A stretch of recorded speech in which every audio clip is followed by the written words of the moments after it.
Bien, yo esto lo voy a pasar porque justamente de esta parte es la que hay un video ya colgado en YouTube y que ustedes pueden consultar.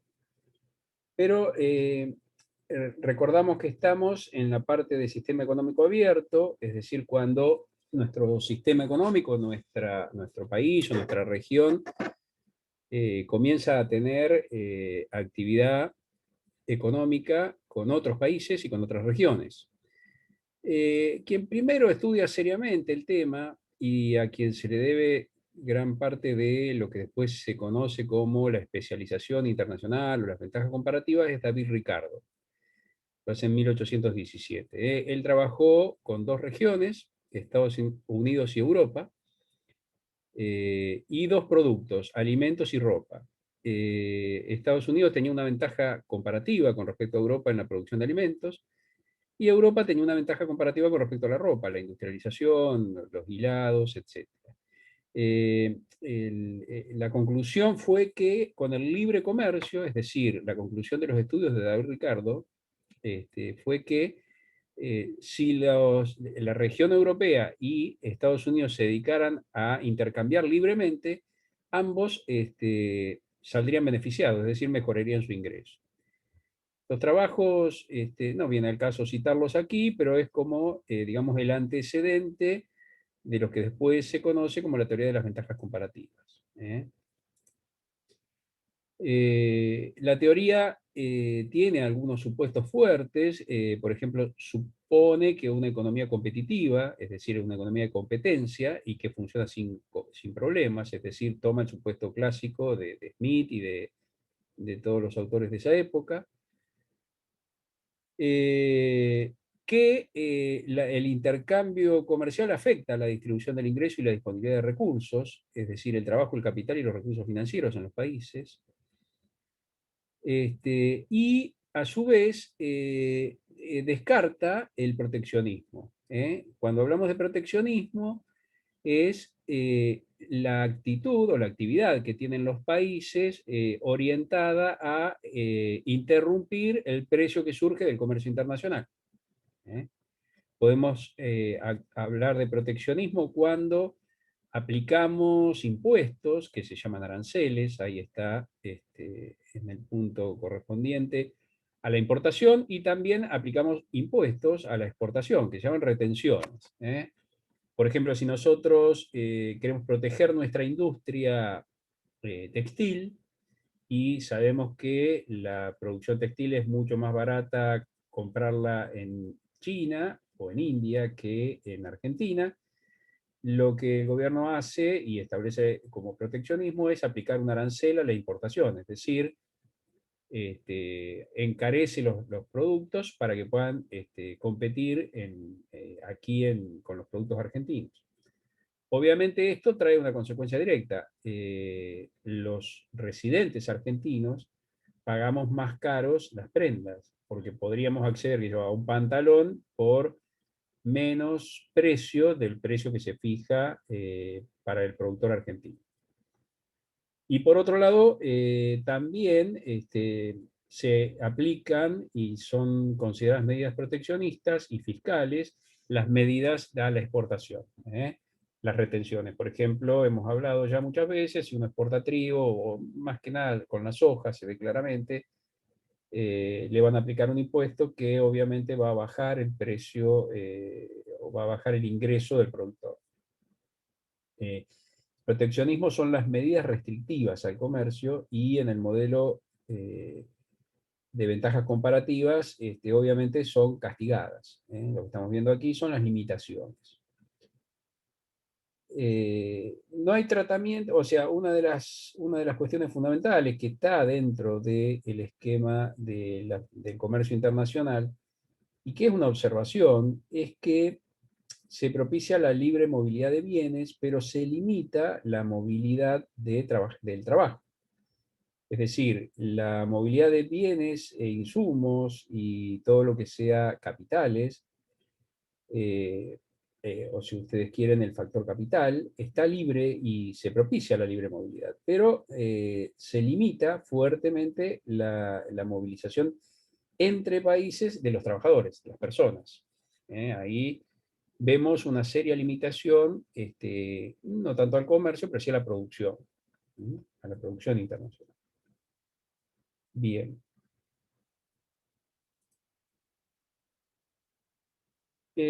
Habíamos citado, recuerdan en la clase anterior, una, una propuesta, un pedido de los fabricantes de velas para que salga una ley que obligue a todo el mundo a cerrar las ventanas, así se favorecía la industria de velas.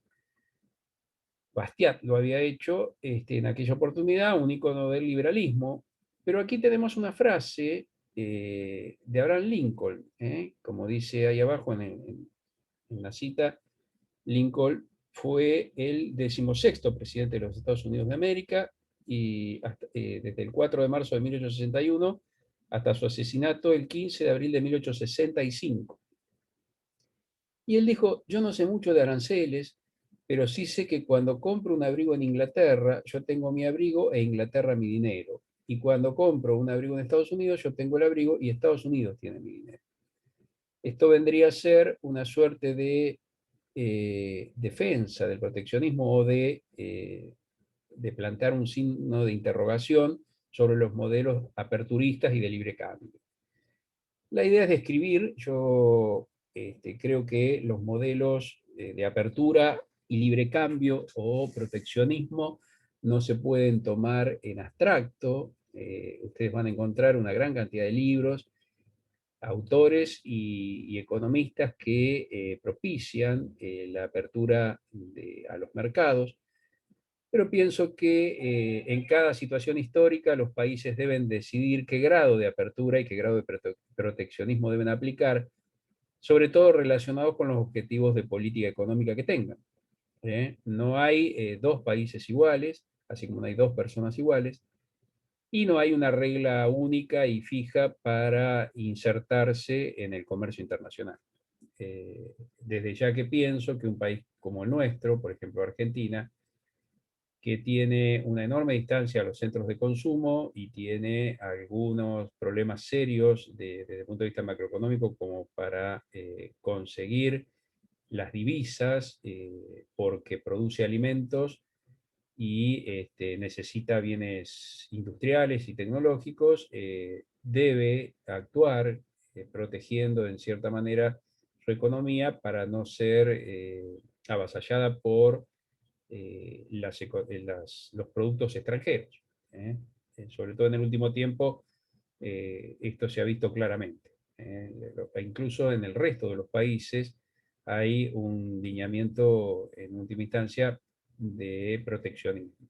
Desde los últimos 3, 4 años, el proteccionismo está, digamos, calando fuerte en todos los países y todos hacen maniobras para defender su consumo local, sus contribuyentes en última instancia.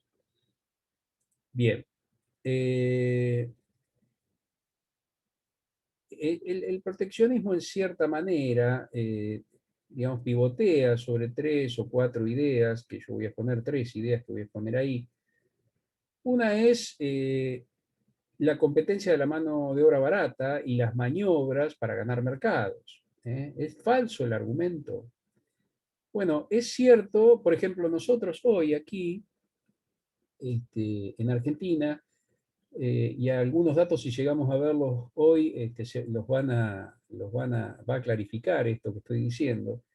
Nosotros estamos sometidos a un proceso inflacionario mucho más alto que en el resto de los países. Ese proceso inflacionario en el tiempo lo que hace es que nosotros tenemos que cambiar el valor de nuestra moneda, se deprecia nuestra moneda, lo que se llama devaluación o depreciación de nuestra moneda. Ahora vamos a ver qué diferencia tiene más adelante. Y esa situación hace que, por ejemplo, hoy Argentina sea un país muy barato desde el punto de vista de la mano de obra. Sin ir más lejos, y acabo de leer ayer o anteayer que ustedes, para los que saben y para los que no también, ustedes conocen las monedas virtuales y saben que hay una muy popular, hay 3 o 4 populares, el Bitcoin, el Dogecoin, Ethereum, son 3 monedas, hay unas cuantas más, hay 10.000 monedas, son una cantidad increíble de monedas. Y esta moneda, por ejemplo, el Bitcoin, que es quizá la más popular y que hoy está en una crisis de crecimiento, en unos 10 años el Bitcoin pasó de $1 a $62.000, así que si usted tenía 10 Bitcoin, prácticamente se hizo, no millonario, pero salvó su vida y bueno, tiene una gran variabilidad. Ese Bitcoin, que es una moneda virtual, que no depende de ningún país, que en teoría no tiene un creador, y que tiene una emisión controlada a partir de los buscadores de los mineros de Bitcoin, que no hacen otra cosa que resolver problemas informáticos con equipos, o sea, algoritmos, con grandes equipos que ocupan o llevan, necesitan para su funcionamiento una enorme cantidad de energía. Casi un 30% más de la energía a nivel mundial, la gran cantidad de mineros de Bitcoin está alojada en China, cerca del 70-80%, y gastan el equivalente a lo que Argentina gasta en un año, un poco más, un porcentaje más alto todavía. Toda la energía que Argentina gasta para alumbrado, para nuestras heladeras, para esta computadora que estamos viendo, en un año, bueno, en un año los mineros de Bitcoin de China gastan más todavía. Eso es lo que hizo que baje el Bitcoin, porque un señor Elon Musk, que ya lo hemos traído aquí, que es uno de los hipermillonarios que está en la punta tecnológica, dijo que iba a desprenderse de sus Bitcoin porque eran dañinos porque usaban energía fósil, digamos, para su funcionamiento, y eso trajo un, una terrible caída del precio del Bitcoin. Pero ahora los mineros, aprovechando que Argentina ha devaluado fuerte su moneda, se van a trasladar a Argentina. Y entonces eso nos hace a los economistas de pelote barro, porque tenemos energía, como dije al principio, que tenía que aumentar un 30%, que en realidad no sabemos, porque lo primero que habría que hacer acá es revisar todo el proceso y a partir de los costos ver cuánto un argentino tiene que pagar por unidad, por kilovatio. Y no ir a garantizar ganancias o cuentas raras que nadie entiende. Pero aún así, nosotros acabamos de decidir no aumentar un 30% lo que pedían los que están a cargo de la prestación del servicio eléctrico, aumentar un 9%, y ahora van a venir mineros en teoría, bajo bajo ese abaratamiento del valor de la energía, se trasladan aquí a explotar o a minar aquí. No nos trae demasiados beneficios a nosotros, pero en realidad lo que está pasando es que, así como nos hemos caído del mundo, digamos, por decirlo brutamente, en términos de dólares, en el valor de nuestros bienes, también ha acompañado eso el valor de nuestros ingresos y fundamentalmente el de los salarios. ¿Eh? En los procesos inflacionarios, los que más sacrifican sus ingresos son los trabajadores, los asalariados, los que dependen de un ingreso fijo. Entonces, para nada es falso el argumento de que se utilizan el valor de la mano de obra barata para desarrollar la producción. Y obviamente, si uno tiene y descubre un lugar de mano de obra barata y desarrolla esa producción, los países se protegen y deben hacerlo, se llaman maniobras de dumping, porque quien utiliza ese mecanismo tiene una enorme ventaja contra el que paga salarios, llamemos dignos. O sea, si usted es un país organizado y tiene salarios dignos, va a encontrarse con que los bienes que produce son un poco más caros por una cuestión de costo, y aquellos que utilizan salarios bajos para hacer su producción, llamémosle explotación, tienen una ventaja en el costo y entonces le permiten desplazarlo a quien paga buenos salarios. Y eso es un argumento que ha destruido muchas economías. O sea, la apertura indiscriminada nos trae de la mano la destrucción de nuestra industria bajo, bajo, digamos, la idea de que nuestra industria es ineficiente. Pero en teoría la eficiencia extranjera nos deja a nosotros con un enorme desempleo y problemas sociales y, parafraseando a Lincoln, la plata se va para quien produce el bien. Ahí un poco me meto en el segundo tema, recién lo nombré, el proteccionismo también implica aranceles antidumping, es decir, la maniobra de dumping, vuelvo a decir, es ingresar a un territorio aduanero extranjero, a un país, con precios por debajo de los costos. Es decir, si yo produzco computadoras y mi costo es de $500, si yo ingreso la idea es, ¿para qué quiero ingresar debajo de mis costos? Bueno, para matar la competencia y quedarme con el mercado, ¿verdad? Yo ingreso las computadoras a $400, nadie va a poder competir conmigo, y entonces va a desaparecer, al desaparecer la competencia, entro a monopolio y después fijo el precio de monopolio. Los derechos compensatorios, en cierta manera, tienen que ver algo así como aranceles, o en realidad tratan de buscar un equilibrio en los precios que se pagan por los bienes entre residentes de distintos países. Una tercera cuestión que yo ahí he enunciado, y lo pueden sacar del libro de Santis, aquí lo pueden ver, que se llama Deterioro de los términos de intercambio. A ver, vamos a usar el azul. Aquí, deterioro de los términos de intercambio, es un índice, justamente, que estábamos hablando recién, es el índice que nos mide la relación que existe entre dos índices. El índice de precios de exportación, nosotros vamos, cuando hablamos de X, es exportación, tomamos la X, y cuando hablamos de importaciones, vamos a hablar de M y tomamos las importación, la M.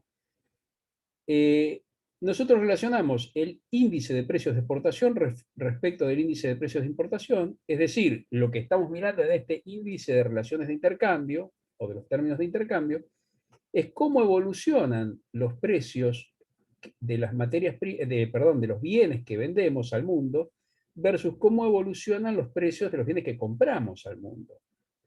Bueno, en los países como el nuestro, llamados subdesarrollados, lo que uno puede advertir es que el precio de las, digamos, la evolución de este indicador da negativo, es decir, se deteriora. Cada vez tengo que exportar más para conseguir los mismos bienes importados.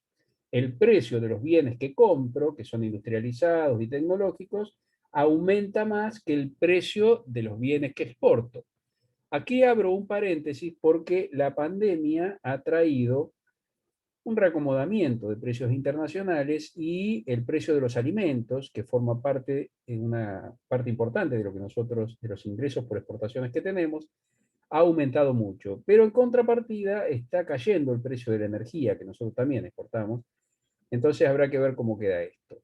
Pero ese índice de relaciones de intercambio nos está marcando que aquellos países que son subdesarrollados o que exportan materias primas o bienes primarios pierden en la carrera de precios con respecto a los países que exportan bienes industriales o prestan servicios que agregan valor a sus bienes, y entonces se ven obligados a tomar algún tipo de medida, barrera proteccionista, porque si no entran en lo que se llama un problema de balanza de pagos. Es decir, con los dólares que consiguen por sus ventas no alcanzan a comprar los bienes que necesitan traer del resto del mundo, y entonces empieza todo un círculo complejo que nosotros lo tenemos bastante claro aquí, que es endeudarse y, bueno, conseguir, para no parar la economía, seguir, digamos, pidiendo dinero prestado para poder mantener los flujos de comercio. ¿eh? Entonces esos tres temas influyen en esto. Dentro del proteccionismo, bueno, esto lo voy a pasar rápido, está la protección industrial, que un poco es lo que venimos hablando, tratar de defender la industria, porque la industria es una importante fuente de empleo, ¿eh? de empleo, y el tema se complica mucho si la industria cierra o tiene problemas. Aumentan los índices de desempleo y aumentan los problemas sociales.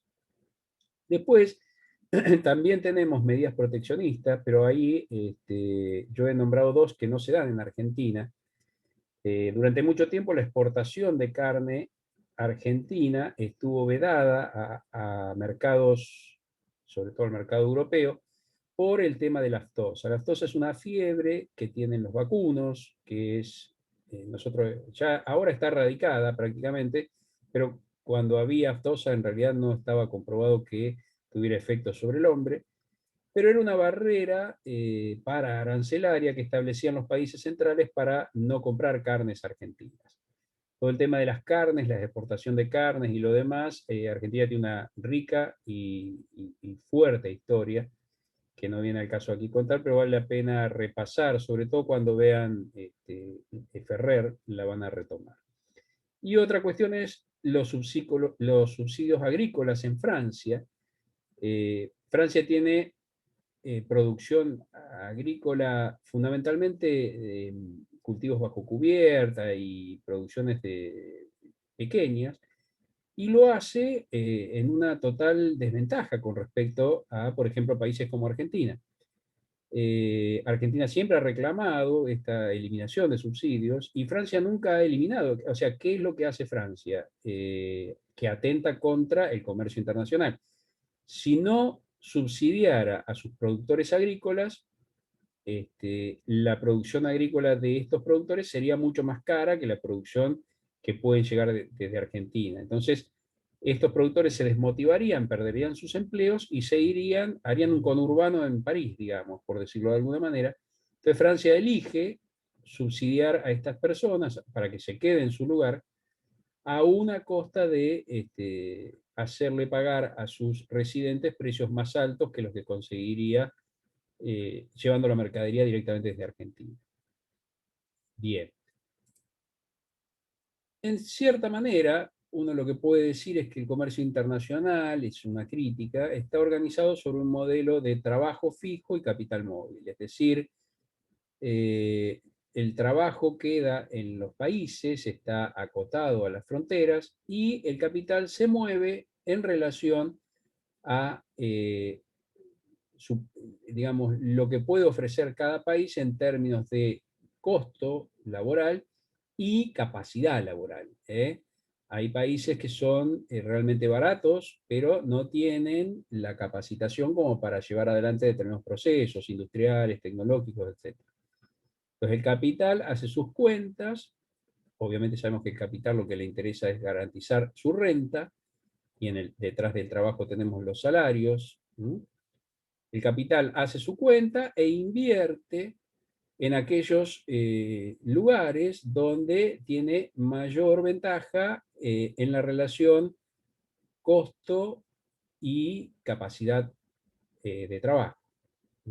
Esto es, en cierta manera, lo que hace que todos los economistas amigos del mercado pidan reformas laborales que no son otra cosa que bajar el costo laboral tanto desde el punto de vista de los juicios como desde el punto de vista de lo que es el costo directo, a los efectos de ser elegibles y convencer al capital para que nos elija como objetivo de sus inversiones. Bastante mal nos ha ido con estas ideas, pero bueno, todavía las van a seguir escuchando por un tiempo más.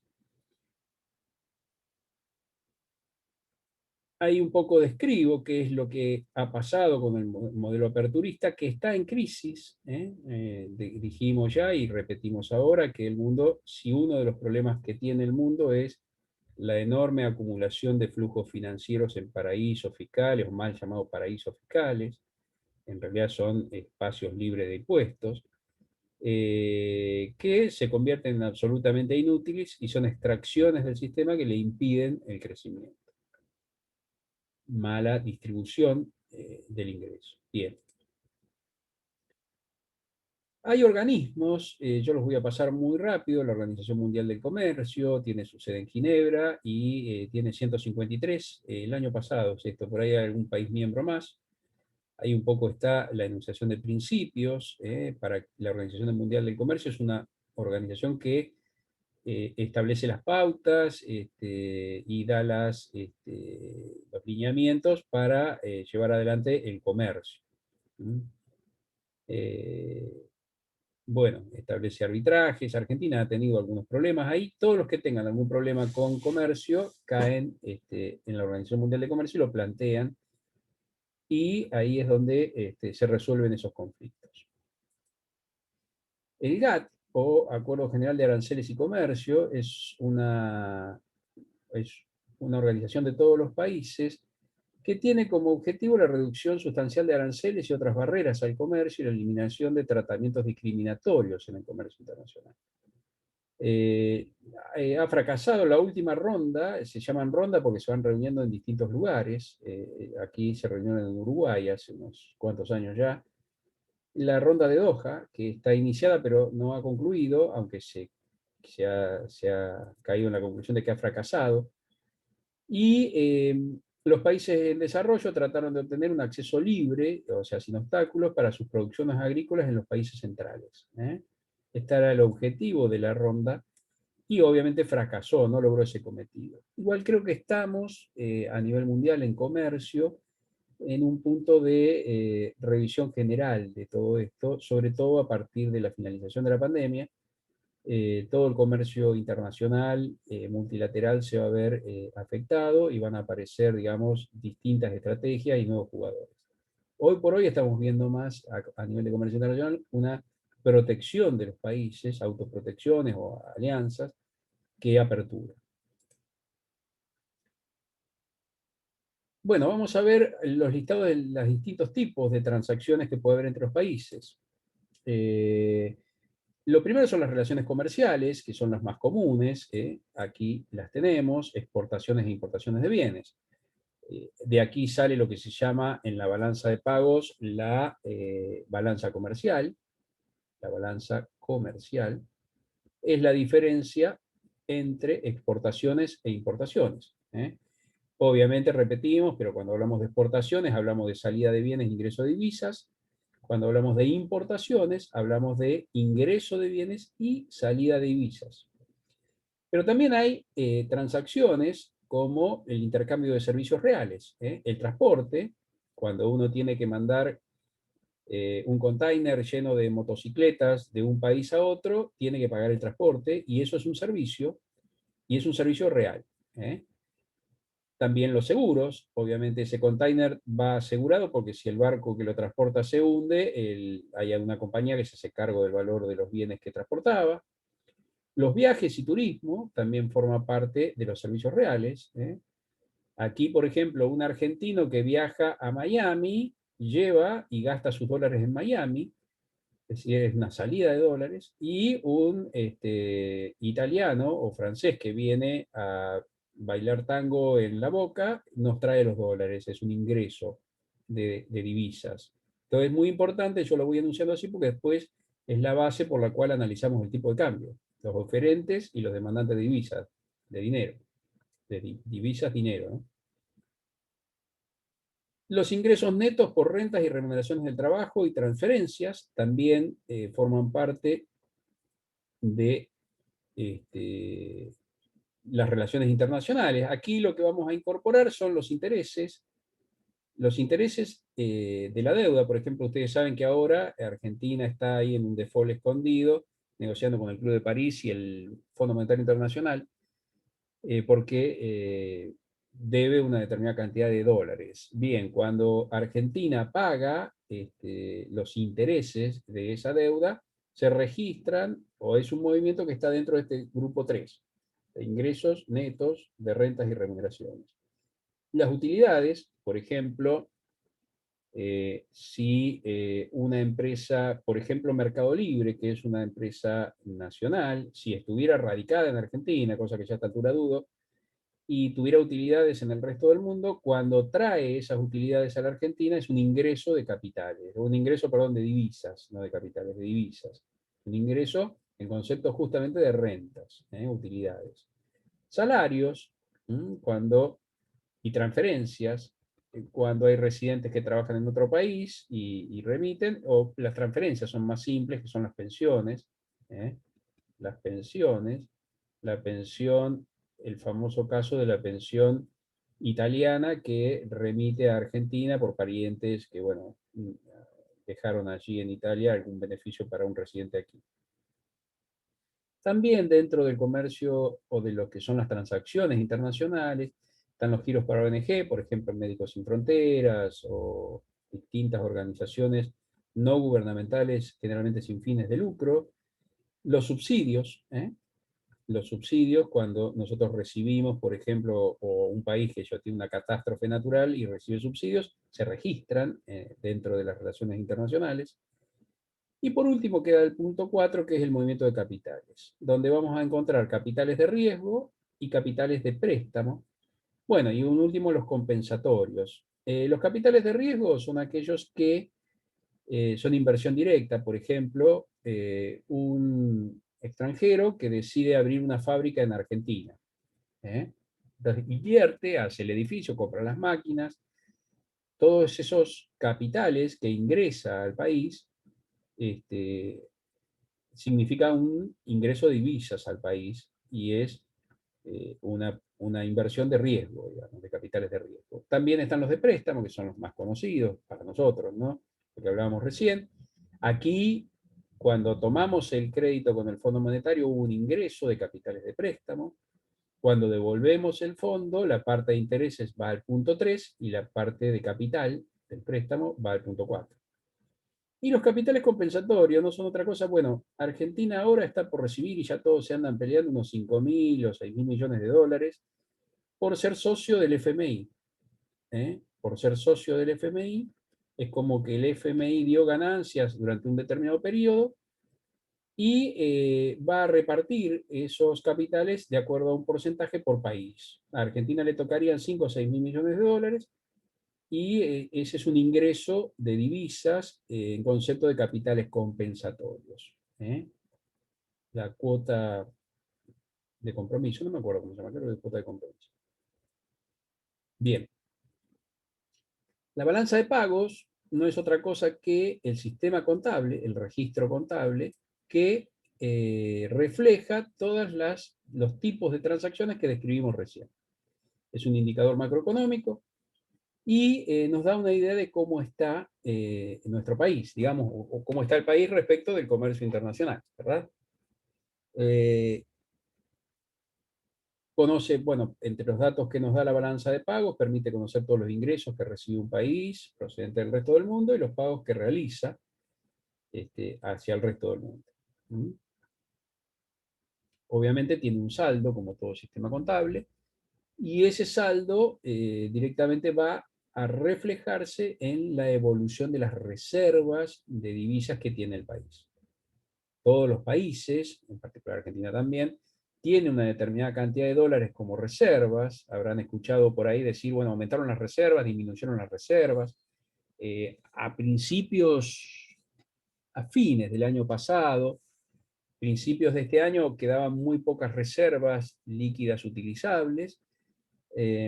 A partir de la liquidación de la cosecha gruesa y del ingreso de divisas que eso significa, el Banco Central este año ha ido reconstituyendo su capacidad de reservas y eso lo hace comprando en el mercado a las personas que liquidan. Ahora vamos a ver cuántos tipos de cambio, cómo hace eso, pero concretamente lo que hace es comprar las liquidaciones, hacerse de los dólares y entregar pesos, y en teoría está preparando, está aumentando las reservas, preparando, digamos, abriendo el paraguas por si el proceso electoral que se avecina trae alguna tensión sobre el tipo de cambio, o sobre la moneda doméstica, digamos, ¿no? Las tensiones son sobre el peso, no sobre el dólar. El dólar vale más o menos lo mismo en el mundo.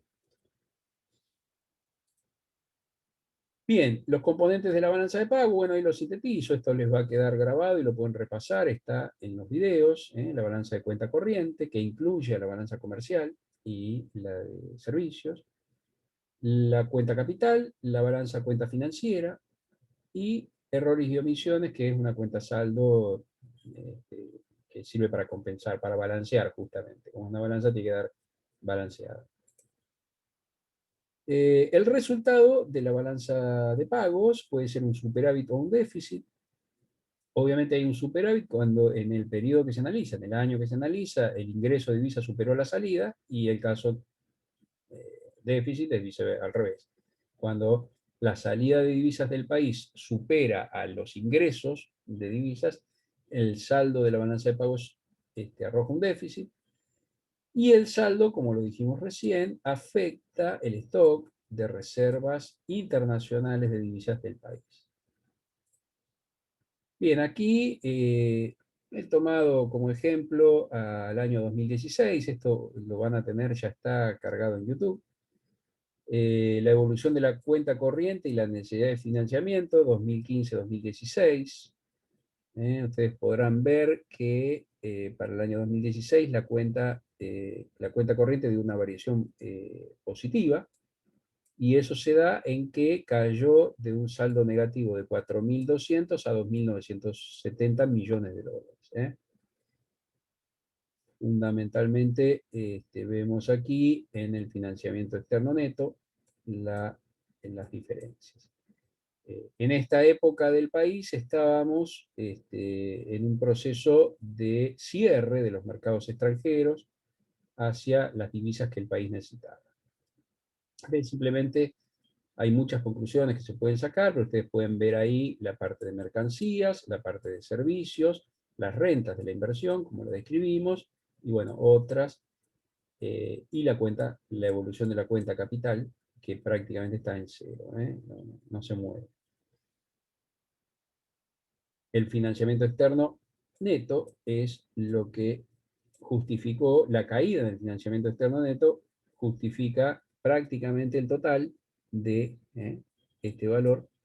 Esa caída justifica el mejoramiento en teoría de la cuenta corriente, ¿verdad? Bien, estos análisis ya se van a familiarizar, yo lo hago simplemente para mostrar componentes y para visualizar algunos efectos de los que se pueden ver. Aquí tenemos la balanza de pago de varios países, está un poco confundida la letra, Argentina está en primer lugar aquí, y ustedes verán que, como siempre, Argentina va a contramano del mundo. Esto es 2008, es un ejemplo de 2008, pero lo que uno puede leer en esta gráfica es que está con color rosado fuerte la cuenta capital, y está con un color gris la cuenta corriente. Argentina tenía un superávit de cuenta corriente y tenía una gran salida de capitales, estamos hablando del año 2008, y el resto de los países era al revés. Tenían sobre todo Brasil, que está aquí, y México, que son los tres grandes, digamos, junto con Argentina, tenían ingresos de capitales fuertes y eso financiaba las pérdidas que estos países, o parte de las pérdidas, en este caso un saldo positivo, en este está más o menos también positivo, que tenían por la cuenta corriente. La información es del Fondo Monetario. Hay un sistema monetario internacional, se llama, que es un sistema de cobros y pagos, que es el encargado de regir y ordenar todas las transacciones que se llevan adelante. Por supuesto, esto está conectado a una gran instituciones, fundamentalmente bancarias, también las instituciones de seguro, bueno, en fin, es todo una organización que tiene como objeto o objetivo facilitar, garantizar las transacciones internacionales. Bien, vamos a ir concentrándonos en lo que hoy quería dejar como clase, que es el tipo de cambio. ¿Qué decimos cuando decimos tipo de cambio?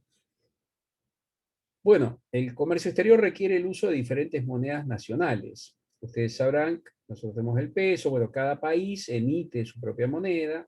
En el caso de Europa, el euro es la moneda de la región.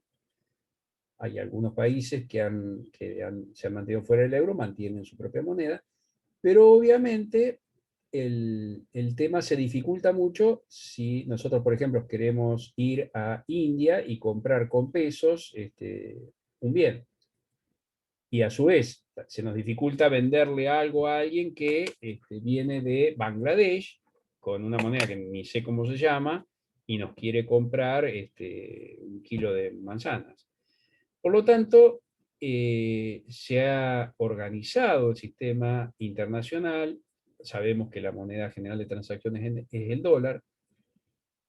Eh, Aunque hay algunas discusiones últimamente, sobre todo estuvo el dólar instaurado por 20 años, pero, por ejemplo, China, a través de su moneda yuan, ha establecido algunas pautas para los países que comercian directamente con China.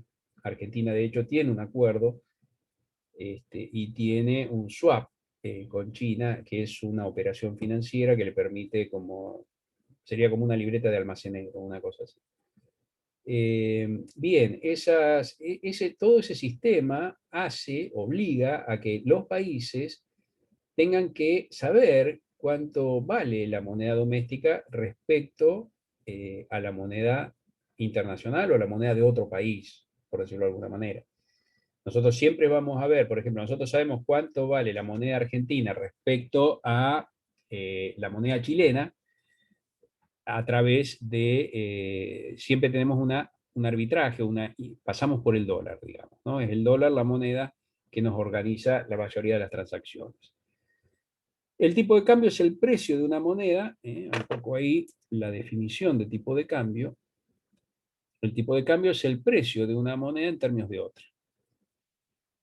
El tipo de cambio se mide como el monto de moneda extranjera que se puede comprar con una unidad de moneda doméstica. Yo ahí al 4 de junio, o sea, al 4 de junio fue el viernes pasado, tomé que justo el tipo de cambio vendedor había estado en 100, había llegado a 100, es decir que nuestro tipo de cambio oficial hoy es 0,01 contra el dólar. Es decir, por cada peso, por cada 100 pesos nos dan un dólar, o por cada peso argentino nos dan un centavo de dólar. Ese sería nuestro tipo de cambio.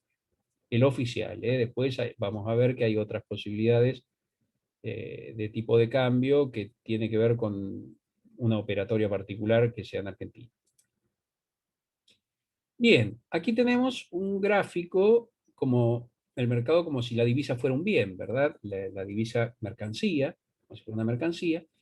Y tenemos la oferta y la demanda de divisas, la oferta en verde, la demanda en fucsia, y podemos identificar que hay, obviamente, del cruce de la oferta y la demanda, nos va a salir eh, el tipo de cambio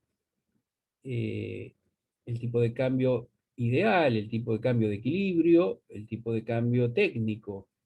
Muchas veces se discute qué tipo de cambio nos surge de cruzar pero sería el precio de la moneda de equilibrio, el precio de equilibrio de la moneda y en las cantidades transadas que reflejan ese equilibrio. Aquí abajo tenemos que separar tipo de cambio nominal, que ustedes saben que es el tipo de cambio real multiplicado por los precios.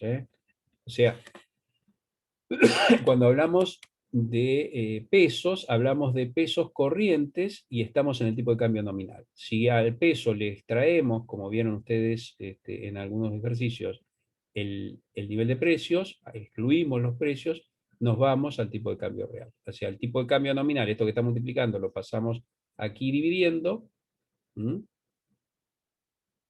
Lo pasamos dividiendo aquí, y lo que obtenemos, lo que nos queda es el tipo de cambio real, tipo de cambio comparable. Bien, en este mercado de divisas, ¿qué hay detrás de los oferentes? ¿Quiénes ofrecen divisas aquí? Bueno, básicamente los que ofrecen divisas, los que traen divisas del exterior y las venden aquí, son los exportadores. ¿Y quiénes son los demandantes de divisas? Los que necesitan divisas para traer algo de afuera, son los importadores. ¿Eh? Hablando genéricamente, ¿son exportadores? Bueno, los que venden, los que propiamente venden mercancías, ¿eh? Mercancías, pero también es un exportador de divisas quien vende un servicio, ¿m? Quien cobra una renta, quien cobra una pensión, el turismo receptivo, son todos oferentes en mi mercado. Y del lado de los importadores están los que compran mercaderías, ¿eh? También están los que tienen que pagar una deuda al exterior, obviamente, esto estamos siempre hablando de al exterior.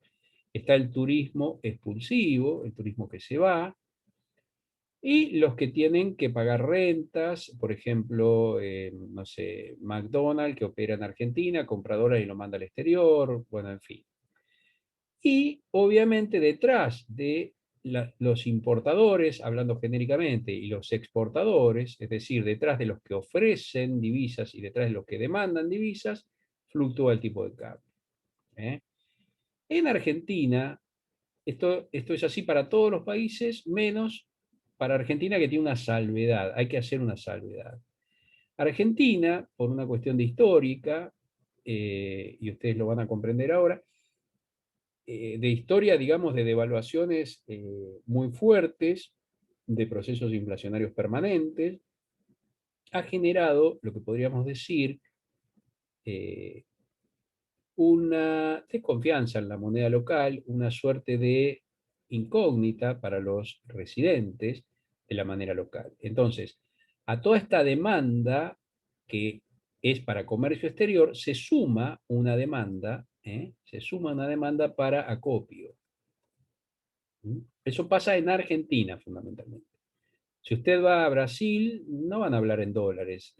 Los bienes, los inmuebles, los autos, está todo expresado en reales. Si usted va a Chile, lo mismo. Si usted va a cualquier país del mundo, la mayoría de los países, el tipo de cambio pasa a ser un elemento que está ligado a las transacciones del comercio internacional. Es decir, quien necesita o quien eh, necesita divisas para traer algo del exterior o vende sus divisas localmente porque vendió algo al exterior. Pero en Argentina se suma una demanda, lo voy a hacer aquí, al sumarse una demanda que es una demanda para acopio, para ahorro, para protección contra la moneda local, fíjense que esta demanda no hace otra cosa que, como vemos aquí, tirarnos el tipo de cambio de equilibrio para arriba. ¿Eh?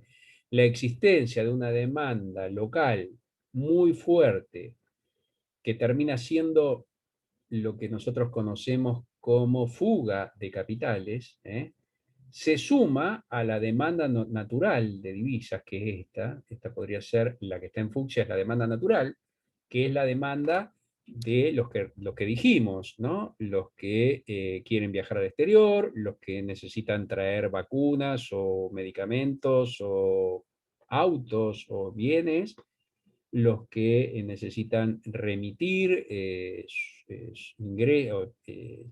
dinero al exterior por alguna cuestión particular. A todos ellos se les suma una demanda doméstica que aumenta la demanda de divisas como un mecanismo de protección, digamos, ¿no? Y eso es lo que presiona generalmente el tipo de cambio hacia arriba, en particular dentro de nuestro país. Eh, Así que bueno, esto no es otra cosa, digo yo, que la protección que los argentinos requieren a los efectos de cuidarse de futuras devaluaciones o procesos complejos que terminan sacrificando su ahorro. Esto se da a nivel de minorista, por decirlo de alguna manera, a nivel de trabajadores que puedan tener algún ahorro, ustedes lo habrán percibido, pero también se da, y mucho más fuerte, con un efecto mucho más nocivo, en las grandes empresas y grandes jugadores de la economía que regularmente presionan, acumulan pesos y van a presionar para comprar los dólares para poder remitirlos al exterior, lo que se llama fuga de capitales. ¿Eh? Cuando hablamos de fuga de capitales, hay una fuga hacia el exterior y también hay una fuga doméstica, que es el famoso dólar en el colchón. Cuando se cambia el dólar y se lo acopia y se lo guarda en el colchón, es un recurso que sale del sistema. Bien, ahí ya tenemos entonces oferentes y demandantes de divisas y una idea de cómo se arma el tipo de cambio y quiénes son los jugadores que participan en el mercado de cambios. El tipo de cambio, cuando hablamos de un tipo de cambio libre, si la moneda de un país sube de valor en relación a la de otro país, la moneda doméstica ha tenido una depreciación. Por ejemplo, si el valor del dólar sube, nuestra moneda se está depreciando si hablamos del tipo de cambio libre. Viceversa, cuando la moneda extranjera tuvo una apreciación, cuando disminuye el tipo de cambio natural. El concepto de depreciación se usa para el mercado libre. Cuando estamos hablando de un tipo de cambio oficial, hoy nosotros tenemos un tipo de cambio oficial, se habla de devaluación o revaluación de la moneda. No confundir los dos términos. Cuando hablamos de una devaluación, es que el gobierno resolvió aumentar la cantidad de pesos que hay que entregar por dólar. Por ejemplo, el tipo de cambio 1, 60 con 2 de 1, esto debe ser del año pasado, y el tipo de cambio 3 se fue a 69,5 por 1. Ahí lo que hubo fue una devaluación. Si el tipo de cambio libre pasa de 60 a 123, cuando puse en azul el tipo de cambio 2, porque sería el blue, que en algún momento del año pasado, cuando hice la cuenta, estaba a 123, ahí hablamos de una depreciación. No confundir entonces devaluación y depreciación, o apreciación y revaluación. Son dos cosas distintas. Bien, vamos a hacer algunas aclaraciones. Obviamente, las variaciones en el tipo de cambio tienen un impacto muy fuerte sobre los precios internos de la economía. Nosotros nos parece natural, pero sabemos claramente que cuando hay una devaluación aumentan los precios. Ahora vamos a ver por qué mecanismos. Pero obviamente hay que resguardar el valor de la moneda porque impacta en todos los precios de la economía. Hay un índice que se llama el índice Big Mac, del Big Mac de McDonald's, digamos, que fue construido y a nosotros lo vamos a usar para dar una idea de paridad de los tipos de cambio de todas las economías, o al menos de una gran cantidad de economías. En la tabla siguiente lo vamos a hacer. ¿Qué decimos cuando hablamos de retraso cambiario aquí, en este punto? Bueno, hablamos de que la moneda, por alguna razón, está cotizando por debajo de su valor técnico. Existe un retraso cambiario cuando nuestra moneda está barata. Cuando nuestra moneda está barata, existe un retraso cambiario. ¿Qué importancia tiene que exista un retraso cambiario o en la moneda esté, digamos, par y paso, esté equilibrada con respecto al tipo de cambio teórico? Bueno, que cuando el dólar está barato, vamos a ver enormes flujos de personas que se desplazan del país para comprar, no solamente en Miami. Recuerdo hace unos 4 o 5 años atrás estaba muy barato Chile y la gente cruzaba a comprar prendas, a comprar televisores, perfumes, lo que se les ocurra, y eso significaba una salida de divisas del país que digamos que es expulsor, y un compromiso adicional al tipo de cambio. Lo atrasa más todavía porque tiene menos divisas y lo aleja más del equilibrio. Y bueno, ahora por ejemplo con Chile se revirtió eso. Son los chilenos los que vienen aquí a cargar nafta porque la nafta está más barata que en sus países. ¿Qué relación hay? ¿Por qué? Vamos primero a la importación. Todos tenemos claro que si nosotros importamos bienes, ¿cuál es el mecanismo por el cual se afecta el precio interno? Si nosotros importamos, por ejemplo, importamos computadoras. La computadora entra a un valor de $500 y el dólar vale 80 pesos. Entonces, una computadora va a valer 40.000 pesos, si no me flaca, 5 por 8, 40.000 pesos. Bien, si nosotros devaluamos, quiere decir que el dólar en vez de 80 pesos, nosotros decimos aquí, vamos a anotarlo, aquí una computadora, $400, un dólar, 80 pesos. Quiere decir que la computadora nos sale 8 por 4, 32.000 pesos. No sé por qué dije 40.000 pesos. 32.000 pesos.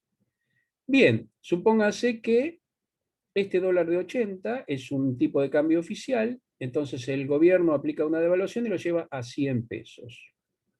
Y la computadora va a salir ahora sí 40.000 pesos. Quiere decir que esta devaluación del tipo de cambio impactó directamente en los precios de los bienes. Todos los bienes importados van a tener esta, cuando nosotros devaluamos, nosotros lo que aplicamos aquí es una devaluación, van a tener esta rutina, es decir, va a haber un efecto inflacionario que va a impactar directamente en el precio de los bienes. Pero, ¿cuál es el mecanismo por el cual las exportaciones actúan en los precios internos? Bueno, es similar, aunque con una vueltita. Por ejemplo, vamos a suponer trigo o carne. Carne.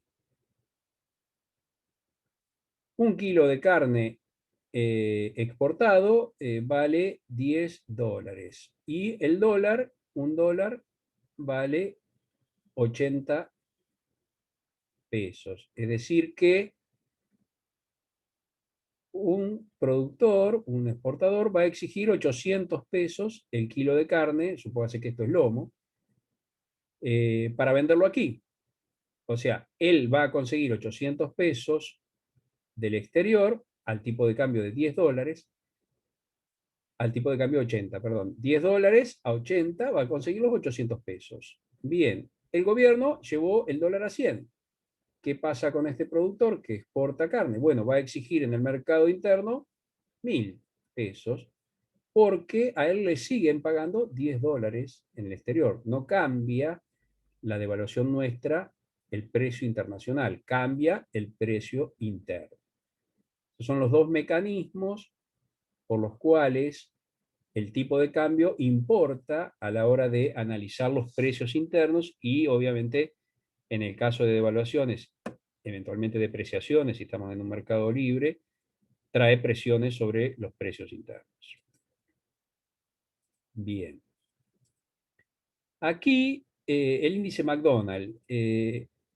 Ustedes recordarán aquí el índice Big Mac. El índice Big Mac, que no es otra cosa que el valor del Big Mac, de la hamburguesa Big Mac, en todo el mundo, tiene un valor, o sea, se toma el valor que tiene en Estados Unidos y lo compara con el resto del mundo. Y eso es lo que nos da una paridad de las monedas con respecto a la moneda norteamericana. Nosotros sabemos, yo voy a marcar por aquí, el Big Mac en Estados Unidos, que está por aquí abajo, vale 5,66 dólares. Y lo que voy a tomar, por ejemplo, esto es está tomado para enero del 2021, para principios de año. El precio de Big Mac en enero del 2021 era de 320 pesos, que surge en Argentina, estamos hablando, ¿no? De 3,75 el valor del Big Mac, que lo tengo por aquí, después de la cuenta, ahí, por 85,37, que era el tipo de cambio de la Argentina. El tipo de cambio oficial de la Argentina de enero del 2021, es decir, hace unos meses, era ese valor. Ese valor nos dice que nuestro Big Mac está a 3,75. Ahora bien, Estados Unidos lo tiene a 5,66.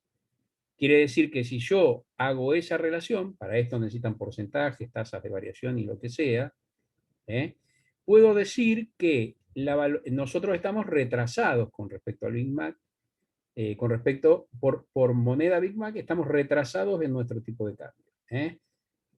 Para que estemos iguales, esto tendría que ser 5,66. Si vemos, hay tres países que estarían con un tipo de cambio más caro que el Estados Unidos, que son Noruega, Suecia y Suiza, y todo el resto de los países bajo análisis, que no son todos los países del mundo, está con el dólar barato. El caso de el Líbano y Rusia y Turquía, la lira turca, son tres casos de un mayor retraso en el tipo de cambio, de hasta 65, casi un 70% aquí. Y en el caso nuestro de Argentina, tenemos un retraso de 33,8, un 34% de retraso. Es decir, nuestra moneda, según el índice Big Mac, estaría retrasada en un 34%. Es decir, si uno compra el Big Mac, nosotros estamos pagando un dólar de 56,54, cuando el tipo de cambio oficial está en 85,37. Ahí, bueno, les dejo las cuentas para hacer, de cómo calcular en cada uno de los casos el valor, la tasa de cambio y el dólar en términos de Big Mac. Es un índice que se utiliza en el mundo para saber si la moneda está retrasada o está cerca o qué es lo que está pasando.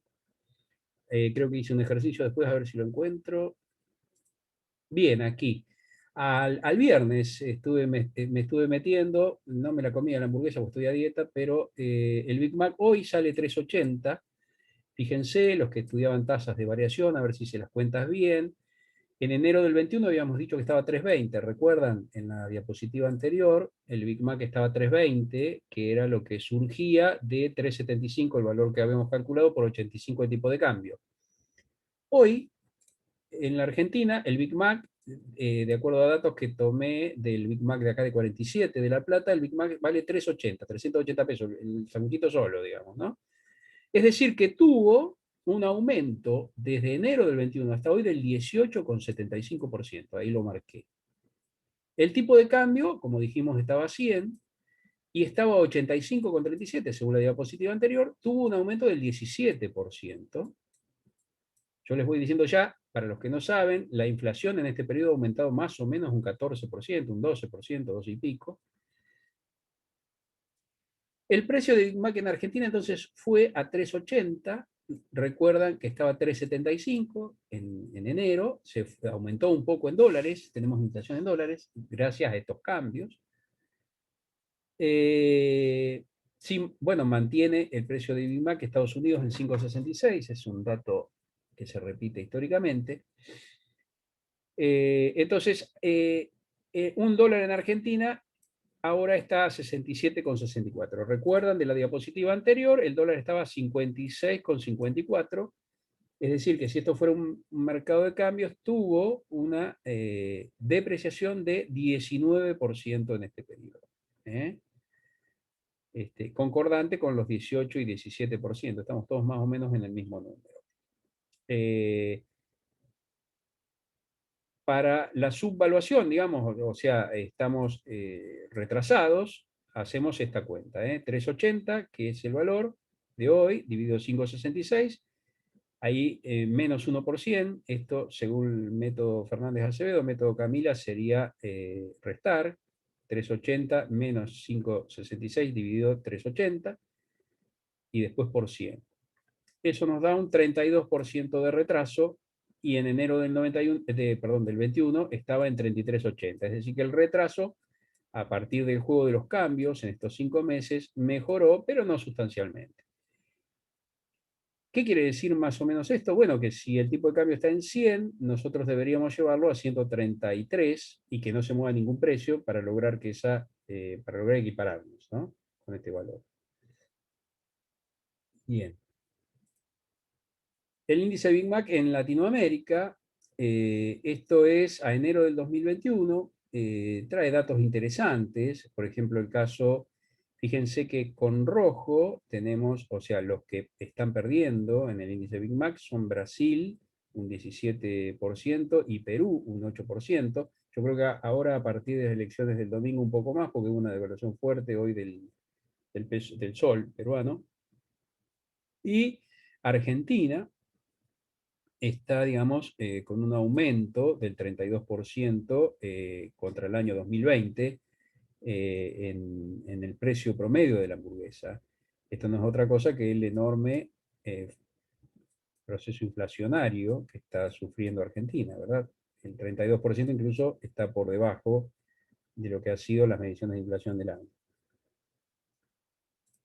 Bien, bueno, es un ejercicio a 150. Si mantengo el precio de 3,80, nos iríamos a una infravaloración del 55%.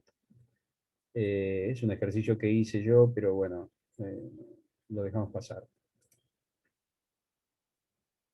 ¿Qué tipo de sistemas cambiarios existen? ¿Qué tipo de formas de administrar o no administrar de encontrar el valor de la moneda local respecto a la moneda internacional, la medida de otros países, existen. Bueno, existen básicamente tres. Un sistema de tipo de cambio fijo, es decir, aquel país que establece una relación cambiaria y no la mueve nunca. Nosotros por 10 años tuvimos este sistema, el sistema de tipo de cambio en Argentina se llamó convertibilidad, que duró del 91, al año 91 al 2001, y que durante todo ese tiempo un dólar valía un peso. Un peso, un dólar, un peso. Obviamente esto terminó con la crisis, una crisis profunda del 2001. Ustedes más o menos lo saben, un cambio aquí hasta la crisis era un peso, un dólar. Este es el peso y este es el dólar.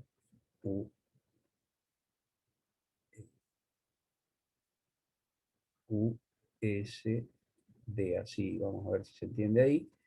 Y crisis mediante, esto pasó más o menos de 1 a 4. Perdón, acá, 4, este es 1.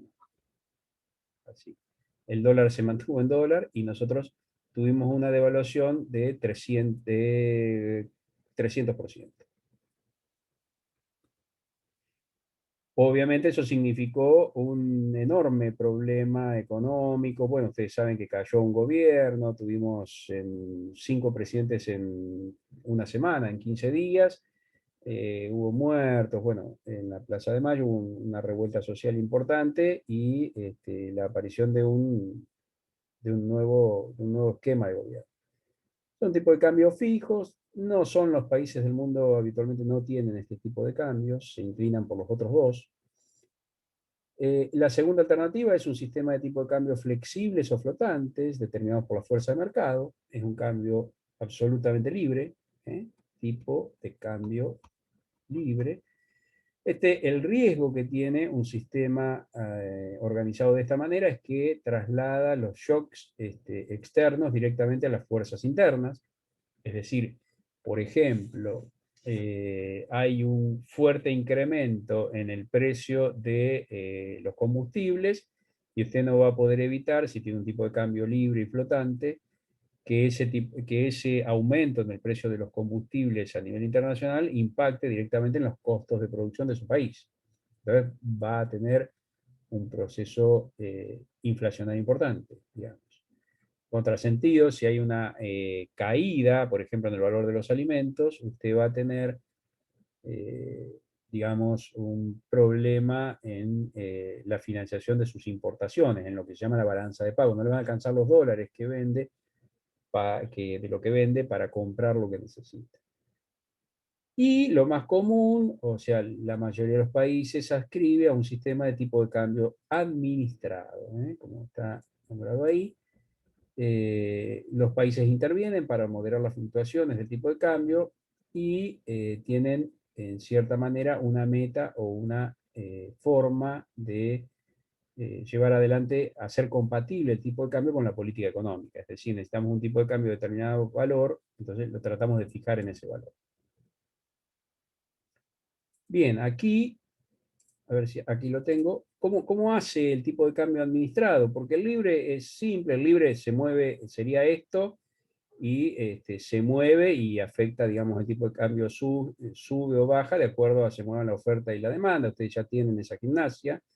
Vamos a tratar de establecer un tipo de cambio controlado. Lo más común es hacerlo, se utiliza la técnica de bandas, es decir, el gobierno fija a través del Banco Central una banda, que puede ser aquí, la banda inferior, y una banda aquí. Esta es lo que podemos llamar la banda inferior del tipo de cambio y la banda superior del tipo de cambio. Entonces, en esa banda, las fuerzas del mercado interactúan libremente. Por ejemplo, está aumentando la demanda por alguna razón, va a aumentar hasta aquí va a aumentar la demanda prima, y en el punto en que la demanda llega o el tipo de cambio va a comenzar a subir, si aumenta la demanda, recuerdan la mecánica básica, cuando llega a la banda superior, lo que va a hacer el Banco Central es salir a vender divisas a una oferta prima y va a tirar el tipo de cambio nuevamente para abajo. Entonces, en la etapa 1 aumenta la demanda y en la etapa 2 aumenta la oferta y el Banco Central sale por distintas formas que tiene, las más fáciles operaciones de mercado, a tirar nuevamente el tipo de cambio para abajo ofreciendo. Contrasentido, o al revés, volvemos a poner las bandas y volvemos a analizar, por ejemplo, ¿qué es lo que puede pasar? Bueno, ustedes recuerdan que la oferta de divisa eran los exportadores.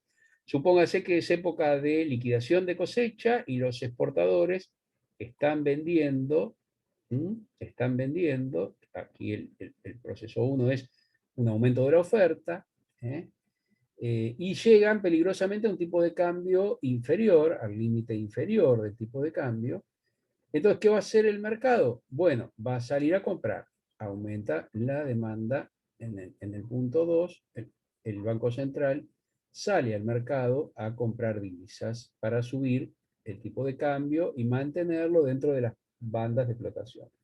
¿Qué sentido tiene la banda de flotación o que el tipo de cambio, el límite superior y el límite se mantenga en este límite?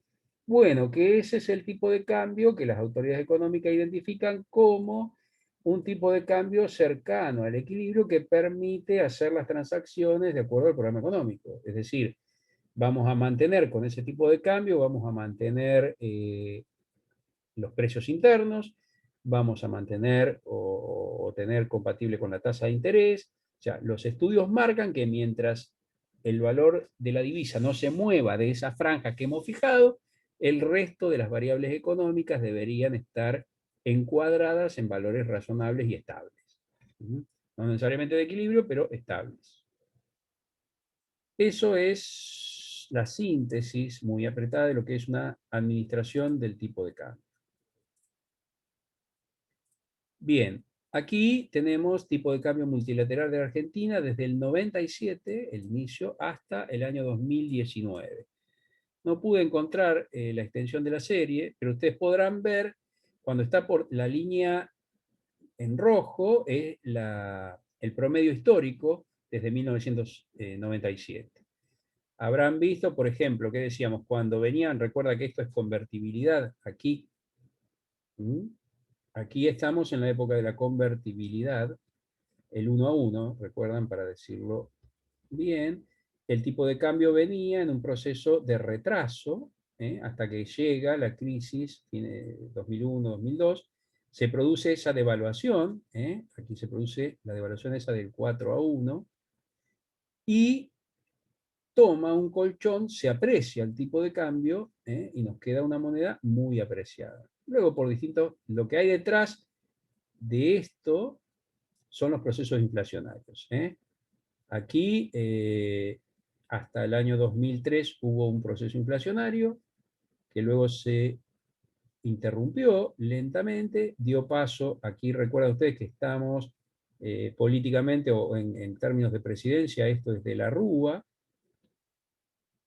aquí viene, bueno, Rodríguez Sá, Camaño, qué sé yo, y después aparece Dualde, aquí hay elecciones, aquí aparece Néstor Kirchner,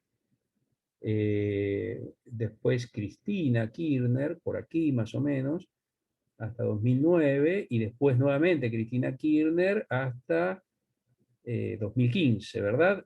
2015, hasta 2015, y aquí aparece el ingeniero Macri y ya hasta 2019.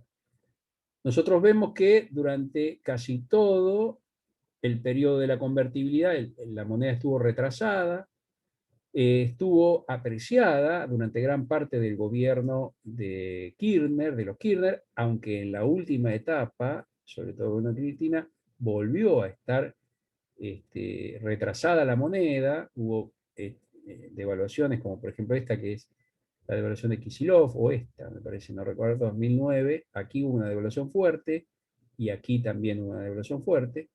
Y luego el periodo del ingeniero Macri, que está retrasada la moneda, como lo vimos, con una devaluación fuerte aquí. Esta es la devaluación de Sturzenegger, la salida de Sturzenegger, calculo. Y esto que vemos acá es la devaluación de la última etapa, digamos, el desastre de la última etapa. Hoy, si bien esto no está, no está continuada la serie, hoy no estaríamos lejos de valores cercanos al tipo de cambio histórico promedio. Bien. En un sistema económico vamos a ir a la última parte de la clase, que es tratar de ver las variables que impactan en nuestro modelo. Sintetizando, no voy a hacer todas las ecuaciones, pero nosotros sabíamos que nuestro modelo reflejaba en términos de oferta y demanda agregada, ingreso igual a consumo más inversión, y también podíamos expresar el equilibrio en el esquema ahorro igual a inversión. ¿Qué es lo que vamos a encontrar o dónde nos va a impactar abrir nuestro sistema económico simple? Que sabemos que solamente dispone de familias y empresas. Bueno, ¿en qué hay relaciones con otros sistemas económicos? Vamos a mantener que no hay gobierno y que no hay sistema financiero, aunque sí moneda. ¿Cómo nos va a impactar eso? Bueno, en nuestro esquema de definición de variables, vamos a mantener la de producto igual a ingreso, igual a valor agregado, igual a gasto. El consumo se va a mantener como tal, la inversión también, el ahorro igual. Sigue siendo la misma definición de valor bruto de producción. La oferta agregada y la demanda agregada sí van a tener impactos. En la oferta agregada y la demanda agregada va a haber impactos. Y vamos a sumar los términos exportaciones, como dijimos, lo vemos con la X, importaciones, que son las exportaciones, volvemos a decirlo, la salida de bienes, ingreso de divisas, y las importaciones, ingreso de bienes y salida de divisas. Y vamos a encontrar los dos equilibrios como lo hicimos con el sistema económico simple. Ahora vamos a definir nuestras ecuaciones en el nuevo sistema. Bien, la oferta agregada, primer punto que debemos centrarnos. Nosotros sabíamos en el sistema económico simple que la oferta agregada era el producto. Ahora debemos sumar en la oferta agregada las importaciones, porque son bienes que se agregan a la oferta y vienen del resto del mundo. En términos de la demanda agregada, lo que vamos a sumar ahora, antes teníamos la demanda para consumo, la demanda para inversión, y vamos a sumar las exportaciones. Las exportaciones son demanda porque es la demanda del resto del mundo sobre nuestra economía. Ustedes van a encontrar modelos en donde hable de exportaciones netas, que es exportaciones menos importaciones, y que tienen esas características, el ahorro o desahorro externo. Entonces nuestro modelo equiparado al producto nos va a quedar con el consumo que teníamos del modelo simple, la inversión que tenemos, vamos a sumar las exportaciones y las importaciones que están del lado de la oferta las vamos a pasar restando. ¿Sí? Entonces, en este esquema, donde hemos igualado el producto a esta expresión, podemos decir que el ingreso es igual al consumo más ahorro. Entonces, ¿qué es lo mismo que decir que el ahorro es ingreso menos consumo? Paso el consumo que está sumando y restando, y la expresión me queda del ahorro, que es ingreso menos consumo. Y eso lo voy a llamar ahorro de las familias. El ahorro de las familias. Bien, voy a necesitar después oferta agregada igual a demanda agregada, lo que ya pusimos, el producto más las importaciones es igual al consumo más las inversiones más las exportaciones. Y luego lo que voy a hacer es esta expresión, como dijimos, reemplazar el producto por su igual ingreso y pasar las importaciones que están sumando restando. Nos queda esta expresión que tenemos aquí, que es la misma expresión que tenemos aquí, pero con el producto reemplazado por su igual ingreso. Y ahora yo puedo, apoyándome en esta conclusión que saqué aquí, perdón, de esa conclusión que saqué aquí, yo paso el consumo que está sumando en esta expresión, restando al otro miembro, y me queda esta expresión, ingreso menos consumo. Pero también las exportaciones que están sumando las paso restando, y me quedan menos exportaciones, y las importaciones que estaban restando las paso sumando, y me quedan más las importaciones. Y entonces lo que he hecho es dejar solo el término de inversión. ¿Mm? Entonces, mi equilibrio lo logro cuando el ingreso menos el consumo, que es de aquí lo mismo que el ahorro de las familias, más las exportaciones netas, que es de aquí las exportaciones netas, o el ahorro externo, si ustedes quieren, ¿eh? El ahorro externo es igual a la inversión.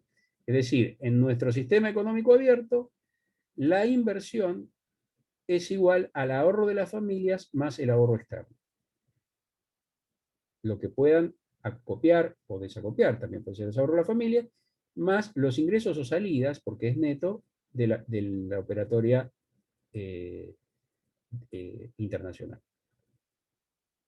Bien, vamos a ir ahora a encontrar, a definir la variable externa, las exportaciones, las vamos a tomar como exógenas. ¿Por qué decimos que son exógenas? Porque, bueno, dependen de la demanda extranjera o externa.